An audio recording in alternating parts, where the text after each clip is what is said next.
Está listo. Nos llevan a analizar sobre realmente qué es un enfoque para ustedes. Vamos a ver, ¿alguien me podría decir qué es un enfoque? Cuando decimos vamos a enfocar el lente de la cámara, ¿qué hacemos? Una perspectiva. ¿Perdón? Una perspectiva de un ángulo diferente. Ajá. ¿Qué más?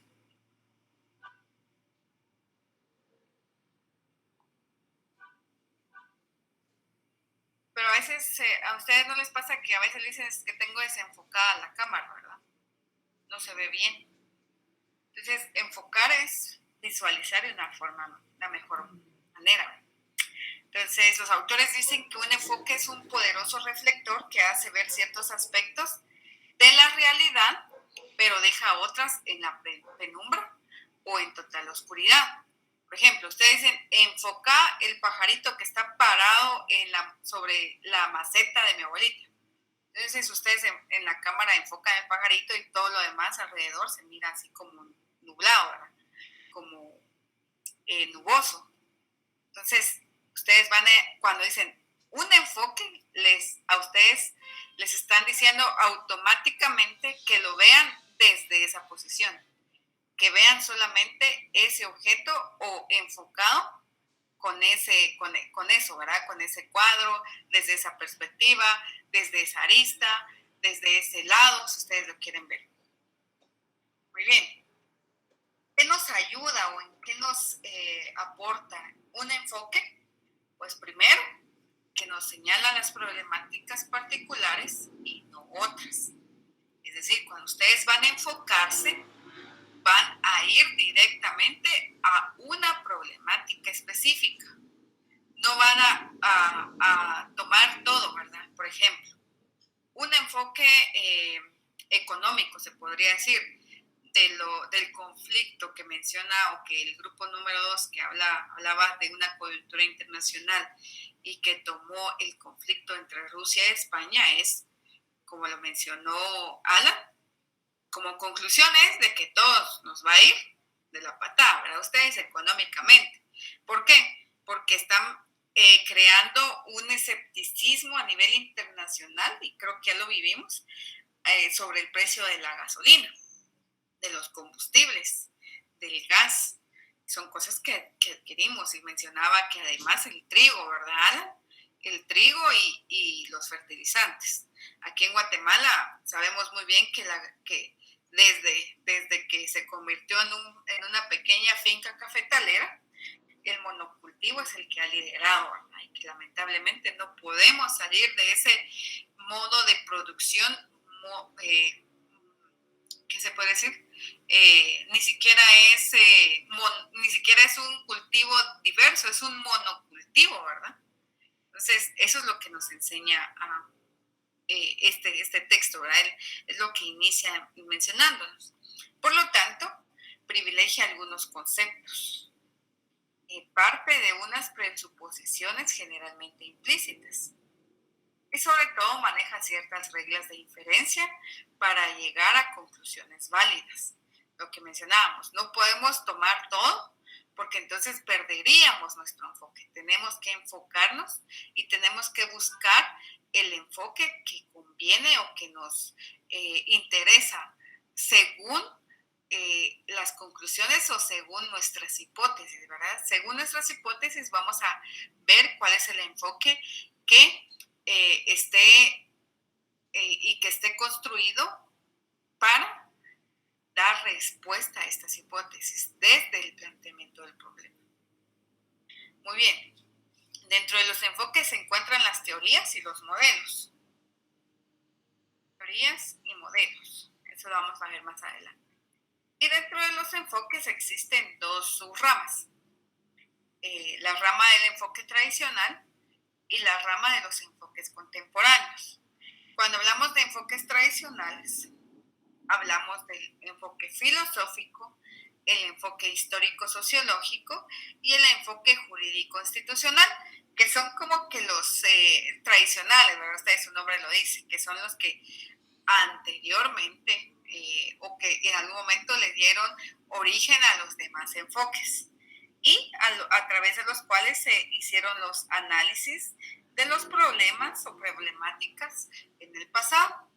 Pero conforme iba pasando el tiempo, los teóricos, los analistas, los investigadores e investigadoras empezaron a darse cuenta que existían o que habían otras, o que se necesitaba de otros enfoques para poder dar respuesta. ¿Perdón? No sé si está corriendo la presentación o solo está adelantándose. Vamos a ver. ¿Ahora ya lo ven? Sí, ahorita. Sí. Siempre tengo problemas con esto. Bueno, ¿ahora? Sí, ahí estamos. Ahí está. ¿Y ahora? Se ve, pero se lee chiquito los programas. No sé si pudiera ponerlo en pantalla completa, pero creo que ella no nos mira a usted, ¿verdad? Es que lo tengo en pantalla completa. No, pero la presentación. Sí, lo tengo en pantalla completa. Nosotros aquí podemos ver su menú y todo. Va, y si lo hago así. Solo con un F5. Aquí, sí, le estoy dando el F. Aquí. Ahorita le di el F5. No lo pueden ver. No. Es que yo creo que he convertido solo. La pantalla. Ajá, solo. Pero espera. Voy a presentarles mi pantalla, es que se estaba presentando una pestaña. Si ven algo ahí personal, hagan caso omiso. Bueno, ¿y ahora?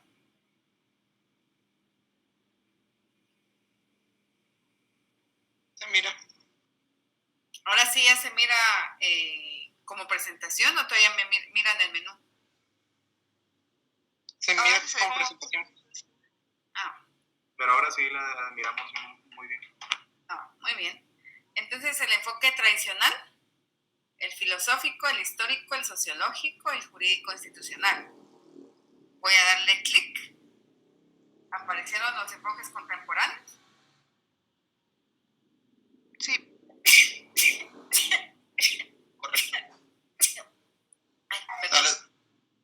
Gracias. Bueno, entonces ahí sí. Vamos entonces. Y entonces, derivado a que estos enfoques tradicionales en algún momento carecían del alcance de las problemáticas que se estaban dando, surgieron los contemporáneos. Entre los contemporáneos se pueden mencionar el marxista, el estructuralista, el funcionalista, el enfoque sistémico, el enfoque de la microsociología política, el enfoque constructivista, el enfoque feminista, el enfoque psicosocial, el enfoque de la teoría de juegos y una diversidad. Incluso existen ahora híbridos, ¿verdad ustedes? El estructural funcionalista, el estructural constructivista. Entonces, todos estos enfoques van creando, ¿verdad?, la posibilidad de que las problemáticas sean analizadas de manera más coherente, lógica y profunda, y que nos puedan dar realmente soluciones a las problemáticas. ¿Estamos? Tal vez no dar soluciones, pero sí entender las problemáticas, entender por qué se dan estas problemáticas. Muy bien. Asimismo, los autores hacen una referencia específica sobre lo político, la ciencia y la ciencia política. ¿Alguien puede decirme qué es lo político, qué es la ciencia y qué es la ciencia política para ustedes? Vamos a ver, una persona que me diga qué es lo político.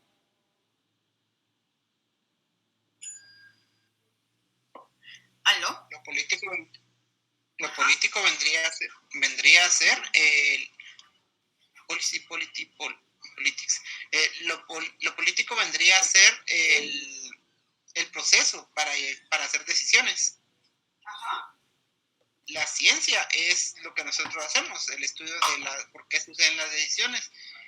Y la ciencia, no, ya me trabé. Estoy pensando en el politics, pero no, retiro lo dicho, perdón. Muy bien. ¿Alguien más?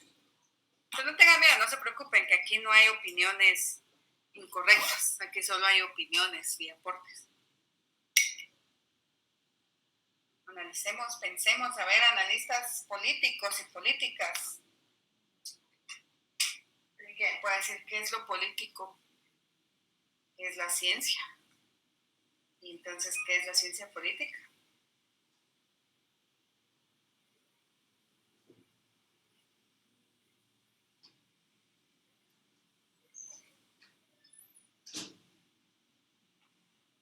¿Aló? ¿Se quedó trabado mi internet o siguen ahí? No, yo sigo pensando. Muy bien, vamos. Bueno, entonces vamos a darles un empujón. Muy bien, los actores mencionan que realmente la organización social, la organización de sí de las clases sociales, de la sociedad, en algún momento viene a crear la necesidad de, además de organizarse, de ver realmente la forma en que se van organizando, ¿verdad? De estudiar la forma en que se van organizando estos grupos sociales. Vamos a ver. Obviamente nos organizamos en partidos políticos actualmente. Y los partidos políticos que vayamos a elegir van a depender, díganme ustedes, un partido político para ustedes o su participación dentro de un partido político, ¿de qué depende? Depende de lo que les digan sus papás de lo que es bueno. Dependen de lo que ustedes han estudiado y conocen que es bueno.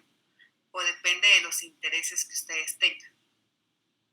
¿De qué depende la elección de ustedes para participar en un partido político? En cierto partido político. ¿Alguien que me diga?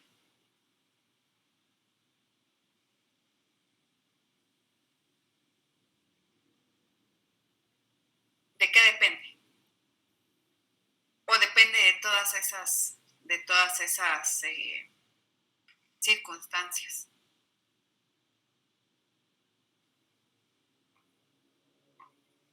¿Me escuchan o no me escuchan?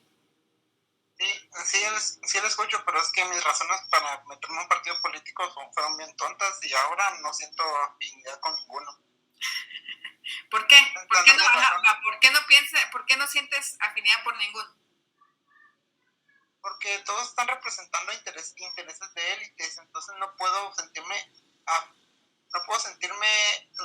afinidad a partidos políticos que estén demostrando intereses. Antes había participado en uno por simplemente sentí que era un partido que no iba a ganar, efecto Underdog se le llama, de que no sentí que iba a ganar y que le ayudaba solo porque lo necesitaba. Pero ahora, ahora que soy más consciente por qué quisiera participar en un partido político, no tengo una respuesta. Todo lo que viene a hacer los partidos políticos de Guatemala, no siento afinidad, no me atraen porque suelen ser con tendencias hacia la derecha o tienden a ser, todos tienden a ser de afinidad hacia la derecha. Es decir, en pocas palabras, no cumplen con sus preferencias, ¿verdad? Entonces, las preferencias son lo que en algún momento los autores de este texto mencionan, que son la base para entender lo político, para entender la ciencia y para entender entonces en sí cómo se construye la ciencia política. Entonces, lo político acá es la forma en que determinamos, clasificamos y jerarquizamos nuestras preferencias. Lo político es toda la construcción social que hemos tenido a través de nuestro existir. Por lo tanto, lo político en las sociedades es la forma de cómo se ha conformado y de cómo las preferencias vienen a ser lo que ellos vienen a decir o lo que ellos mencionan, a crear la necesidad de recursos. Es decir, si ustedes tienen la preferencia de alimentarse con comida saludable, con comida que sea buena para su salud, obviamente sus recursos tienen que ser dirigidos sobre esa línea. Lo mismo decían. En otras palabras, ellos mencionan que en sí la forma de organización de la sociedad siempre va dirigida sobre preferencias. Y esas preferencias vienen a crear la necesidad de recursos. ¿Qué tipo de recursos? Pues hablamos de recursos humanos, recursos económicos, recursos materiales. Entonces, como ya hay recursos materiales, humanos, económicos, ahora dentro de la organización ya existen esos recursos. ¿Qué va a pasar con esos recursos? Automáticamente los grupos sociales lo que hacen, por lógica, por existir, por su lógica de coexistencia, son los repartos de estos recursos.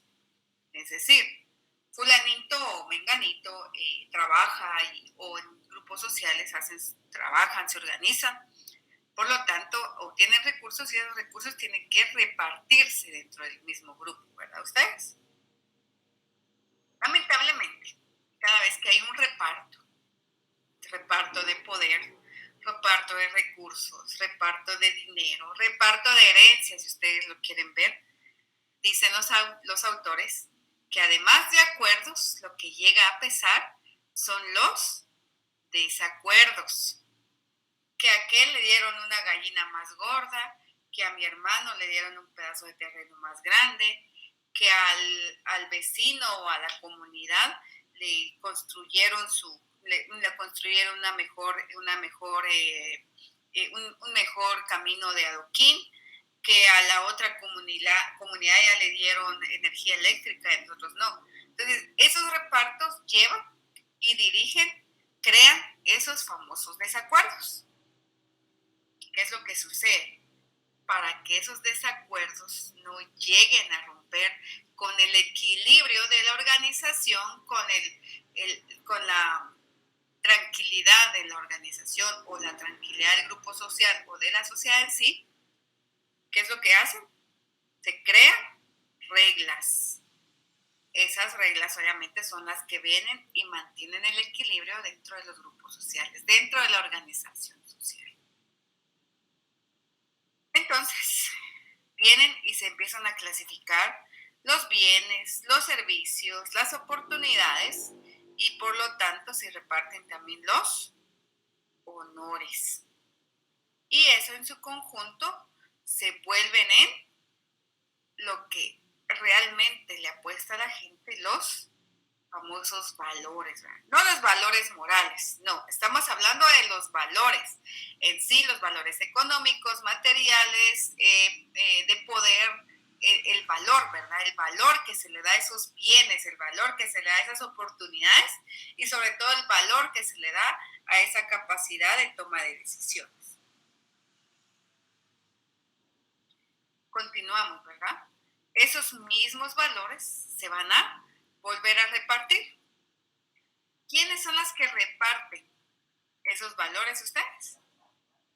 Las autoridades políticas. Entonces, como es necesario repartir, es necesario elegir o nombrar o designar autoridades políticas que van a ser las encargadas de que los repartos se realicen para que no se pierda el equilibrio.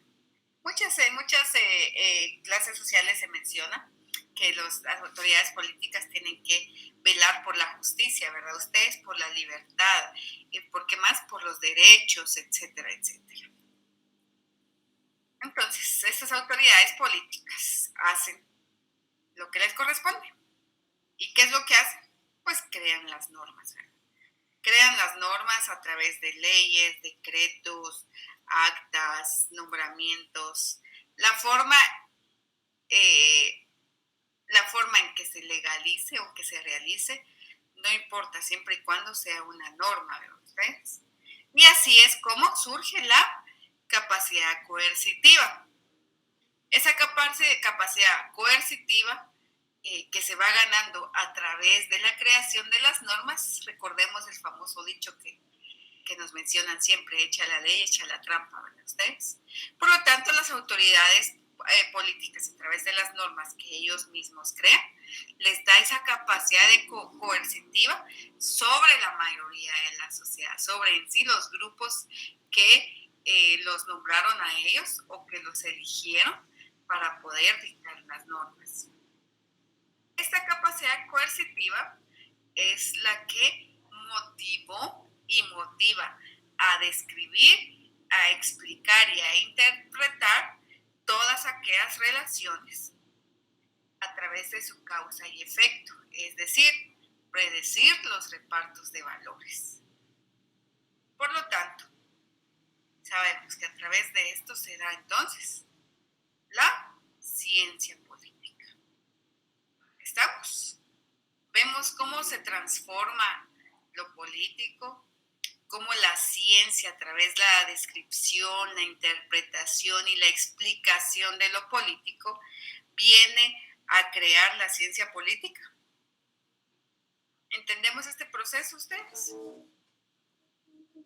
Así se viene a vincular lo político, la ciencia, para crear la ciencia política, para darle ese sentido a la ciencia política.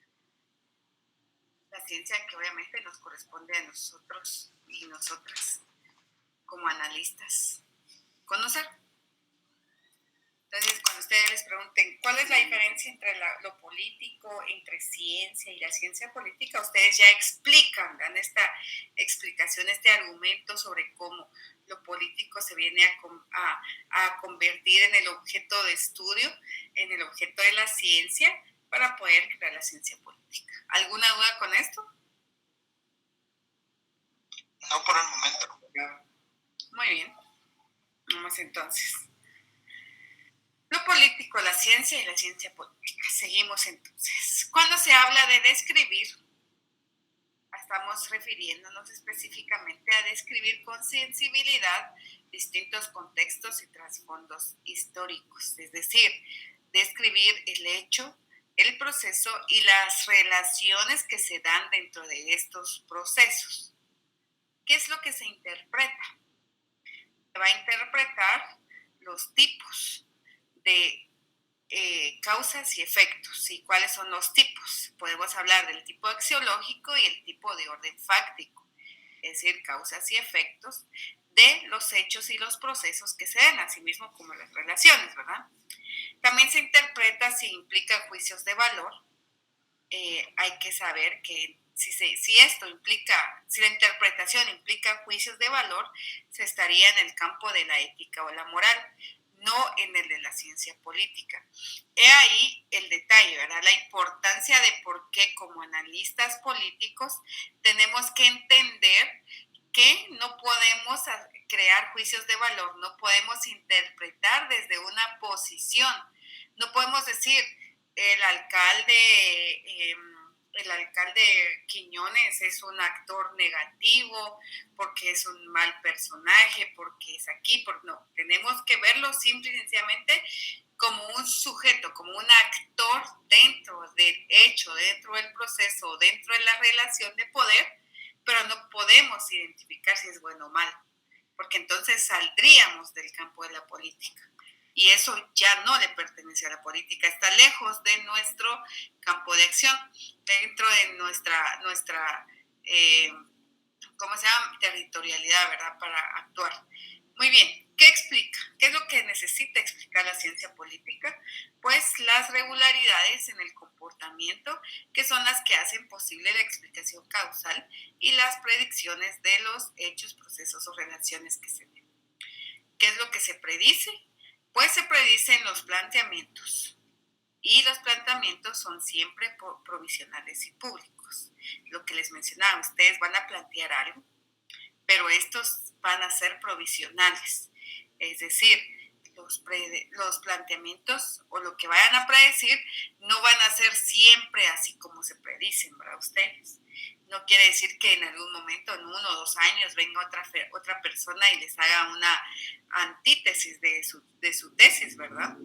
Entonces, hay que entender eso. Y la ciencia política es amplia y restrictiva, entendamos eso. Muy bien. Vamos a quedarnos por la hora, ya son las 8:30, al menos avanzamos hacia la diapositiva de lo político, la ciencia y la ciencia política, y vamos a ver, aquí ya nos da una explicación de la ciencia y la ciencia política. Entonces, si quieren, dejémoslo por acá, la segunda diapositiva de este tema. Y no sé si tienen una duda hasta acá. No por el tienen ninguna duda. Espero que hayan logrado tomar las notas necesarias. Recordemos que tienen hasta las 20-40 horas para subir sus notas a la plataforma para que les cuente como asistencia. Pueden hacerlo desde un documento de Word, un documento hecho a mano y ustedes toman una fotografía, no importa, siempre y cuando puedan comprobar que tomaron hoy notas. Si no tienen ninguna otra duda, pues si la vida nos lo permite, nos estaríamos saludando el día jueves a las 17:30 horas para finalizar esta presentación y empezaría con la siguiente fase del semestre, la última fase del semestre.